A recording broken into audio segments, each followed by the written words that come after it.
El Señor esté con ustedes. Evangelio de nuestro Señor Jesucristo según San Marcos. Jesús subió a la montaña y llamó a su lado a los que quiso. Ellos fueron hacia él, y Jesús instituyó a 12, a los que les dio el nombre de apóstoles, para que estuvieran con él y para enviarlos a predicar con el poder de expulsar a los demonios. Así instituyó a los 12, Simón, al que puso el nombre de Pedro, Santiago, hijo de Zebedeo, y Juan, hermano de Santiago, a los que dio el nombre de Boanerges, es decir, hijos del trueno.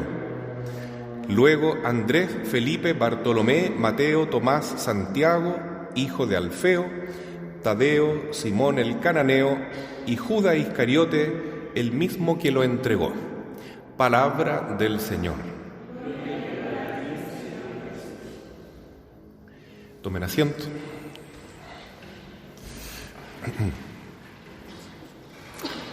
Mis queridos hermanos, el Santo Evangelio que hoy estamos oyendo del capítulo 3 de San Marcos nos revela cuál es el misterio de la vocación. La vocación. La vocación es un llamado de Dios.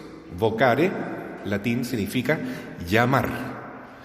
Entonces todos nosotros tenemos una vocación de Dios, una vocación universal a la vida. Él nos llamó a existir, a vivir y a tener una misión en este mundo. Esa misión particular que cada uno tiene es una vocación, un llamado de Dios. Yo estoy aquí con un propósito. Dios me puso en este mundo para cumplir una tarea. Entonces es tan bonito cuando un ser humano descubre su vocación, porque quiere decir que el propósito de su vida coincide con el plan que Dios tiene para él o para ella. Ciertamente cuando alguien quiere hacer la voluntad de Dios, de un modo u otro, se le van mostrando signos, se van abriendo puertas y se va manifestando la voluntad de Dios y el camino finalmente se ve con claridad y uno ve qué es lo que Dios quiere y sigue ese camino. Por ejemplo, la vocación de San Sebastián, el santo que celebrábamos ayer, era dar testimonio de que primero hay que obedecer a Dios antes que a los hombres, incluso al mismo emperador. Y por eso él dio su vida, ¿no? Testimonió con su sangre. Y fue un gran ejemplo para todos los cristianos de aquella época hasta los días de hoy. Hoy celebramos la fiesta de Santa Inés, de la misma época de San Sebastián, comienzos del siglo IV, fue su martirio. Una joven que tuvo la vocación, el llamado, de vivir la pureza. Es la Virgen mártir, ejemplo, patrona, modelo de pureza para la Iglesia Católica. Una joven de 13 años que tenía mucha riqueza, un muy buen nombre en Roma. Los jóvenes de las familias más pudientes y aristocráticas querían casarse con ella por su belleza, por su inteligencia, por sus virtudes, pero también por todas sus riquezas materiales, por sus títulos de nobleza. Y para Santa Inés, igual que para San Sebastián, todo eso valía nada, era basura. Lo único que le interesaba a Inés era Jesucristo. Ella estaba enamorada de Dios y por lo tanto su virginidad era para Jesús. Y a pesar de tener 13 años, le llovían muchas invitaciones, solicitudes, incluso para casarse. Y ella, no, mi esposo es Cristo, nadie más que Cristo, ¿no? Y entonces esa multitud de jóvenes que estaban muy despechados, la acusaron de que era cristiana para que fuera sometida por el gobernador a crueles tormentos que sufrió ella y finalmente a ver si se doblegaba su decisión de permanecer virgen y de servir a Cristo. Y bueno, sufrió muchas torturas de todo tipo, psicológicas, también físicas. Dios nunca permitió que se mancillara su cuerpo en todo caso, pero ella finalmente murió con una valentía de un gran guerrero como lo fue también San Sebastián. Dicen que al verdugo que le cortó el cuello con una espada, le temblaba la mano al ver la fortaleza, la alegría, el arrojo, el abandono que tenía Inés a Jesucristo, ¿no? Ella se entregaba feliz al martirio porque sabía que de esa manera se iba a realizar el abrazo esponsal con el esposo, con Cristo, en la eternidad. Entonces es una vocación divina, sobrenatural, porque Dios es quien llama. A todos nos llama a vivir, a todos los cristianos y a todos los hombres, por tanto, que están llamados a ser cristianos, nos llama a la santidad. Esa es la vocación universal. La santidad significa estar unidos a Cristo, y a cada uno en particular nos regala una tarea específica, una misión. Así es que el Evangelio hoy día es muy, muy claro, ¿no? Dice el apóstol, el evangelista Marcos, que Jesús sube a la montaña, y cada vez que se habla de la montaña hay que abrir los oídos, ¿no es cierto?, porque es algo importante que va a ocurrir. Recordemos que en la montaña fue cuando Moisés recibió los 10 mandamientos, en la montaña fue cuando Cristo reveló las bienaventuranzas, en el monte del Calvario entregó su vida por nosotros, y en esta montaña que no sabemos su nombre, Cristo reza y decide a quién va a llamar, a sus 12 apóstoles. ¿Y por qué los llamó a ellos? ¿Será que hizo una encuesta, vio las personas más capacitadas, vio si los temperamentos podían congeniar? Él no tomó ninguna providencia humana para elegir a sus apóstoles, simplemente dice el Evangelio que llamó a los que quiso. ¿Por qué? Porque los quiso. Así de simple, ¿no? Entonces, esta vocación muy particular, que es ser apóstol de Jesucristo, ser las columnas de la Iglesia Santa y Católica. ¿Por qué los llamó a ellos? Porque quiso, simplemente, porque son predilectos de Jesús, porque los amó, por eso los llamó. También a nosotros.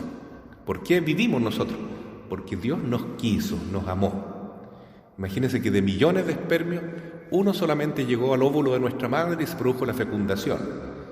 Y Dios creó en ese momento nuestra alma inmortal y la unió a ese cuerpecito que se estaba formando. ¿Por qué? Porque nos quiso, nos amó. ¿Por qué nos llamó a la santidad? ¿Por qué murió en la cruz? Porque nos quiso, porque nos amó. Si eso lo dice la Biblia en muchas partes. Tanto amó Dios al mundo que envió a su Hijo único para morir y entregar su vida a fin de que todos tengamos la salvación. Entonces, este es el motivo. Si alguien dice hoy en día, pero ¿por qué las mujeres no pueden ser sacerdotisas en la Iglesia Católica si todos tenemos derecho? Esto no se trata de derechos. Nadie puede exigir, yo tengo derecho a ser sacerdote, yo tengo derecho a ser obispo. Es un llamado particular, porque Dios lo quiere, nada más. San Alberto Hurtado dijo que muchos son llamados, pero pocos dan una respuesta positiva. San Alberto dijo una vez algo muy cierto: en Chile faltan como 8.000 sacerdotes en aquella época, ¿no? En la década de los 40, 50. ¿Y por qué no están? ¿Será porque Dios no envió la vocación? ¿O porque esos jóvenes dijeron no? Y ese es un misterio muy grande, porque en la vocación que Dios nos regala está la voluntad de Dios, pero también debe ser compatible con la voluntad nuestra. Es decir, si yo no quiero, yo no voy a seguir a Jesús, o lo voy a seguir de mala manera, porque aquí menciona a 12 apóstoles, 11 de los cuales fueron santos, pero uno fue un traidor, Judas. ¿Por qué lo eligió a Judas? Es curioso, es misterioso, pero Jesús lo amó, lo quiso, y le dio las herramientas, y le dio la gracia de Estado, y le dio toda la posibilidad de ser un santo apóstol. ¿Y por qué Judas fue un traidor? Porque él no quiso dar una respuesta coherente con la llamada de Cristo. Lo mismo en la primera lectura que escuchamos hoy del libro de Samuel. 2 hombres ungidos por Dios a través de las manos del profeta. Recuerdan ustedes, lo han escuchado durante estos días, cómo Samuel tomó el cuerno lleno de aceite santo y lo derramó sobre Saúl, el primer rey de Israel. Lo ungió porque Dios lo quiso a él, lo llamó a él a ser rey, a ser un rey santo de su pueblo santo. Pero Saúl se pervirtió en su corazón porque no confió en Dios. Se metió con nigromantes, es decir, con espiritistas, con esotéricos, y eso fue la causa de su ruina. Cometió graves pecados, quería matar a David porque le tenía envidia. Decían que David mató a 10.000, en cambio Saúl mató a 1.000 nomás. Entonces tenía envidia de David, quería matarlo, tenía odio. Entonces, ¿por qué se llenó de esa maldad, no? ¿Y por qué desconfió de Dios? Porque no quiso responder a la altura de su vocación. Es misterioso eso, ¿no? Fue como un Judas Iscariote. En cambio, David fue también un predilecto, Dios lo amó, Samuel lo ungió. David cometió gravísimos pecados en su vida, pecados horribles, pero se arrepintió. Ya escuchábamos el Salmo 56 del rey David, pero también el Salmo 50, que es más conocido. Misericordia, Dios mío, por tu bondad, por tu inmensa compasión, borra mi culpa, lava del todo mi delito. Así se humillaba David con un corazón sinceramente arrepentido.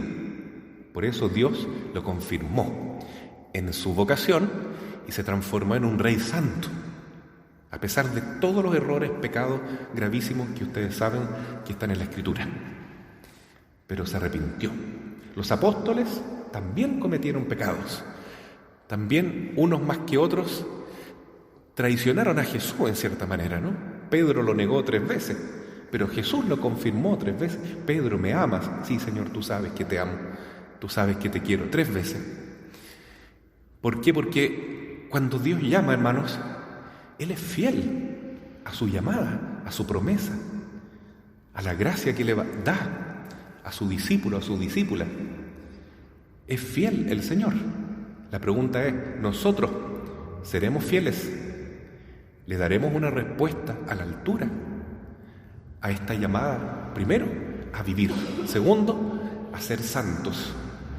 Y tercero, cada uno de un modo único, particular, irrepetible, porque todos estamos llamados a la santidad de manera distinta, con una vocación única. Pidamos hoy día entonces a nuestra Madre Santísima, mirando el ejemplo de San Sebastián, de Santa Inés, de los 11 apóstoles al menos que fueron obedientes a Cristo, que nuestro sí sea verdadero, sea real, o sea, realmente sigamos a Jesús, hagamos la voluntad de Dios. Y segundo, que nuestro sí sea permanente, perseverante, que obtengamos la gracia de la perseverancia final, porque es muy misterioso esto, ¿no es cierto? Porque algunas personas Dios las llama y son fieles hasta el fin, y otras que parecían a lo mejor mucho mejores caen y son infieles. Es muy misterioso, pero es el misterio del amor de Dios y de la libertad del hombre. Lo que sí hay que hacer es rezar mucho, pedir para que la voluntad de Dios se realice en la vida de cada uno de nosotros y en la Iglesia como familia cristiana. Así sea. Amén.